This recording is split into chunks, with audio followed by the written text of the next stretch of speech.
Duel Review is brought to you by SpiderWolf.com. Hey guys, welcome to Duel Review. We got a great week, starting off with an update for Avengers Arena, followed by Stealth, A Clone in the Dark, and then for our focal point, Elder Sign. That's right. Our anime this week is Blade of the Phantom Master, and our movie is Zombies! I'm RJ. And I'm Nick. Let's get to it.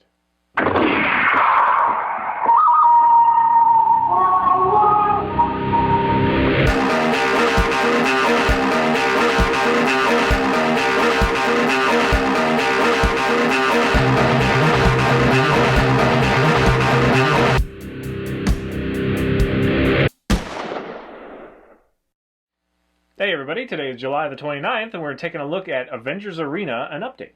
That's right. We brought this one to your attention before, and we're 12 issues in and having a blast. For those of you who missed that episode of ours, basically the premise is you have several not well-known characters in the Marvel Universe, and they're all kids. And Arcade, the supervillain Arcade, comes in, takes them, puts them on his little private island, and essentially goes all Hunger Games on them.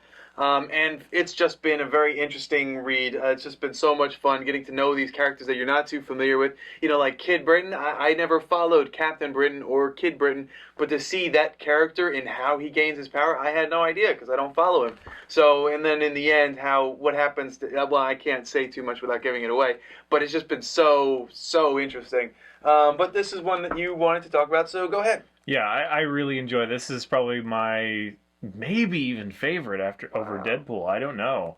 I really enjoy this series, and I know that it's kind of like one of those things where it's like, oh yeah, well, you know, Hunger Games ripoff, or I mean, see, that's why did people say that? Because Hunger Games is a ripoff of like everything else. It's true. Like Battle Royale and everything, they all came first. Yep. So whatever. So yes, there's this team. They've been put on the murder world basically, and they're supposed to be forced to be killing each other off. You know, one person can leave, yada yada. So that's not really the interesting part, although, you know, it does definitely, a catalyst to the story. I think it's interesting because they take a lot of these characters that are little known. They're mostly young. I mean, we've got X-23, which everybody knows. Yeah. Everybody else is kind of like, yeah, I don't remember her or him or, whatever. But they have some really cool characters. Like, I love the guy, was it Justin, that takes over the Sentinel and all that stuff? Right, That's yeah. really cool. And I think this was worth another mention because, as I said, it's high on my list. And I think that it's progressing very nicely. I really enjoy that they did take a couple characters right off the bat and killed them.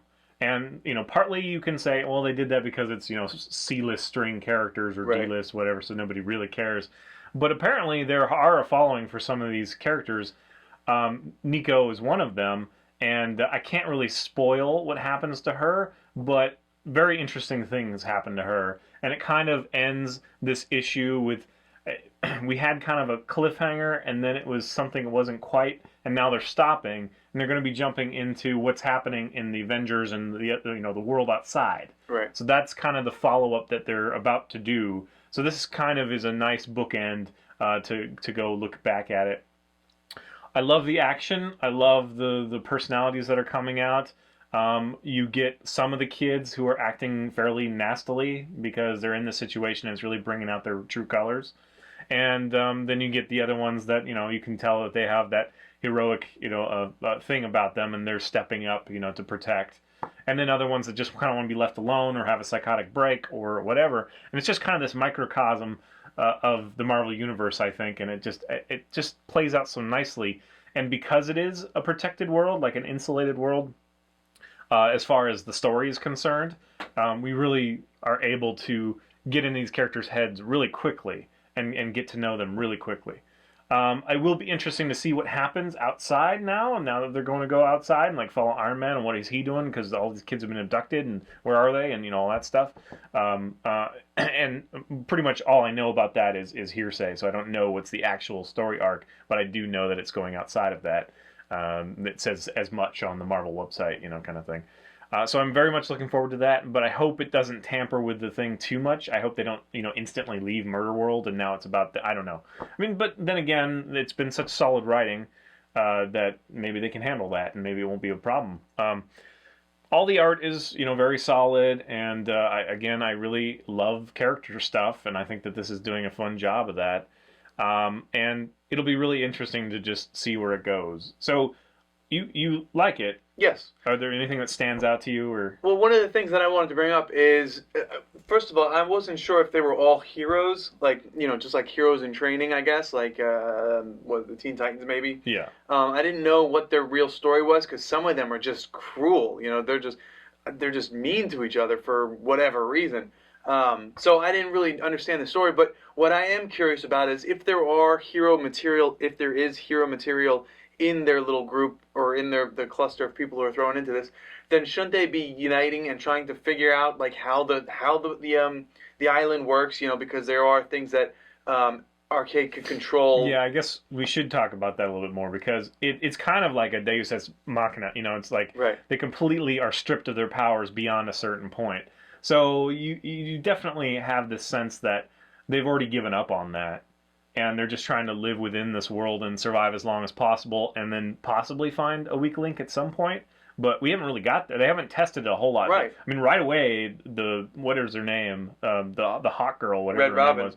She third. tried to get away, and she instantly died. Yes. So that's not a spoiler because she just It instantly was dies. like first issue. And so I think that was kind of a warning. And then Nico tries to transport out of there, but she can't. She's limited. Right. And so yeah. I mean, I guess it's there's really no hope of that for any of them. It seems like.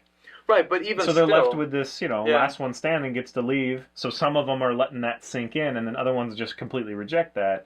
So it is kind of interesting. Yeah, but yeah. I get your point. That's definitely the interesting part is seeing their true colors. In the heat of it all, are they the type of person to team up or kill each other? What? Well, and it's also like when they do try to team up, then Murder World's right there to kind of break that team Right. up. Right. So if you do try to team up and try to get out of here, one of you will die, kind of thing. So they're kind of hastening that. So maybe they're just a little trepidatious. I don't know. But there's been these personal relationships that have been broken down or newly forged, and so they're still getting used to each other. Now there are quite a few that are either missing in action or kaputs. So yeah, you're always constantly refining, changing your team party members and feeling each other out. So they really haven't gotten to the point where I guess maybe they test that. I'm sure that's in the future. Yeah, I mean, I'm hoping they don't just get set free and then that's it. yeah, and plus, well, okay, to stick to my initial thought, one of the things that I liked the most about this, and one of the reasons why they probably weren't trying to find a way out, is because they were also dealing with like a sub-villain, I guess, because one among them there's something different. I don't know how to say it without giving too much away, but essentially there's a villain within the group, and it's in addition to dealing with Murder World, in addition to having Arcade sitting over there watching over everything, you have this one person who's kind of a villain, and they have to deal with that. So they kind of really got their hands full, trying to survive in this world, and it's just that's compelling to me. That's very interesting. Yeah, it's a little more complicated than that one's a villain. Yeah. Not really, Right, but right. anyway. So yes, that is interesting, and again, because we don't know these characters, and because they're so young, it gives them the excuse to write this way, but also you get this feeling like they don't know how to be heroes yet. We get, this one that goes off and does this, and it's like, no, don't do that, but he's not going to listen because he hasn't been trained to, Right. kind of thing. So there is that, whose voice will be heard among them, because, some, again, just want to be stay put, one needs to fight. X-23 might be the de facto leader just because she's the oldest, but it doesn't happen in this book, not Right. yet. Well, see, what I also wanted to bring up was X-23 is such a big character that they probably won't kill her, Well, although... she's What? impossible to kill. It's just like Wolverine. Right, They'll never but- kill Wolverine. Right. So why... that's one of the things. I don't know why they chose to put her in Murder World, because she's indestructible.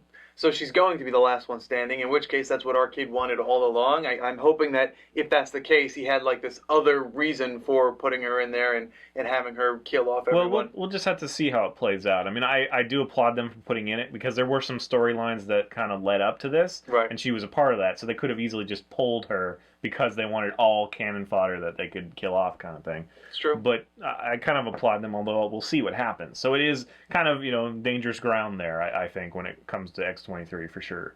But, she doesn't have superpowers except for the healing factor, and she's a great fighter. She's got the blades. Well, and then she also has the, the senses like Wolverine does, Yeah. and that actually plays a part in this.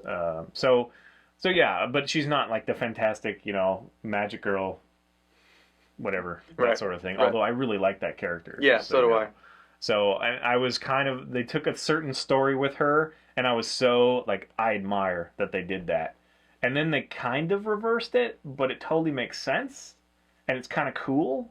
Yeah. So I'm not sure how to feel about that. I'm talking about Nico, and something happens that, yeah, it's like, oh my goodness, you know, kind of thing. That I really respect the writers for doing that, and then it kind of gets reversed. But Right. again, But it's an in an okay interesting, reversal. it's a cool, Yeah. it's like, yeah, but you're kind of like, yeah, but, you know. Yeah. But yeah, I'm totally looking forward to more. I can't wait. So now is a good time to jump in if you haven't, if you've been putting it off.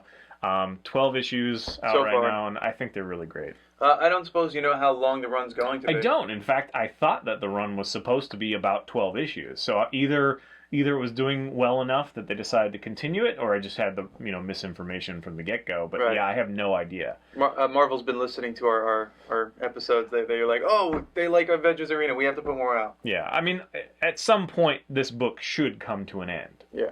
But I'm not sure when that should be. I mean, I hope it's at least like issue 30 something. Maybe if it comes to an end, the characters that remain end up creating like A another team or team. Yeah, something. that'd be kind of cool. I'd follow that. Yeah, we'll see.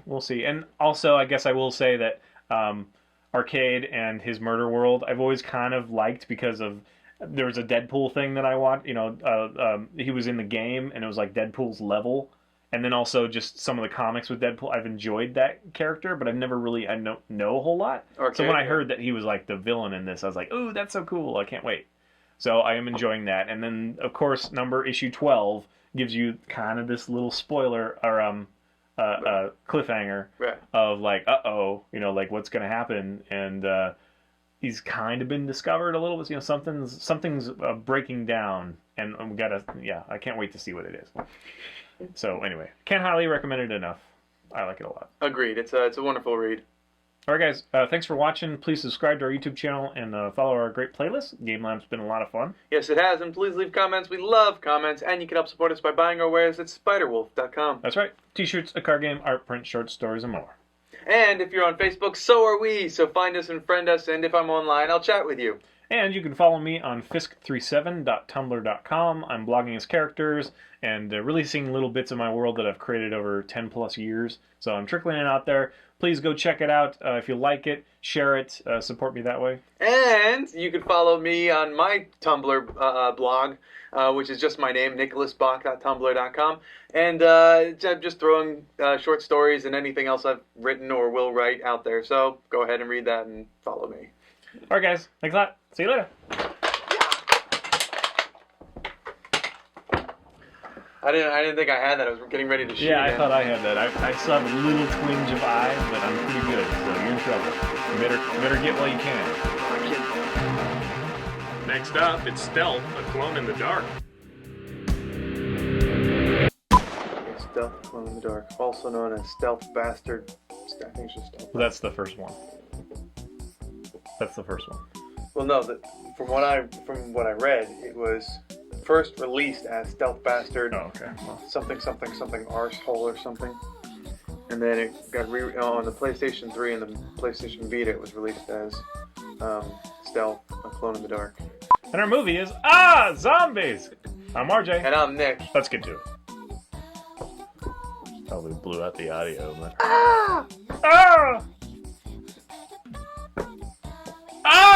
zombies. Hey everybody, today is July the 29th. Hey everybody, today is July the 28th. Hey everybody, today is July the 30th. We're not totally sure. Gotta cover the bases.